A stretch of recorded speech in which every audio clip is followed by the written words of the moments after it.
अंबेडकर ने कहा, मनुस्मृति सामाजिक असमानता की बाइबल है। उन्होंने बताया, शूद्र को शिक्षा का अधिकार नहीं, शूद्र को धन रखने का अधिकार नहीं, शूद्र को सम्मान का अधिकार नहीं, और यह सब ईश्वर के नाम पर लिखा गया।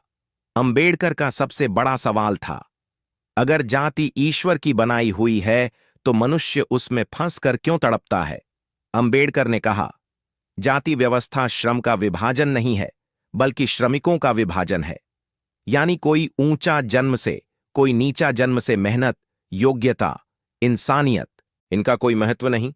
अंबेडकर ने बहुत स्पष्ट शब्दों में कहा, समानता और हिंदू धर्म एक साथ नहीं चल सकते। क्यों? क्योंकि एक कहता है सब बराबर, दूसरा कहता है कोई ऊपर कोई नीचे। अंबेडकर बोले, जहां जन्म से असमानता हो वहां सुधार केवल धोखा होता है। यहां एक ऐतिहासिक सच्चाई समझना जरूरी है।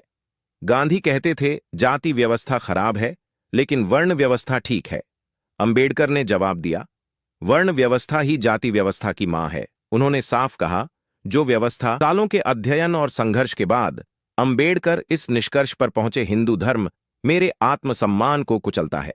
यह धर्म मुझे बराबरी नहीं, दया देना चाहता है।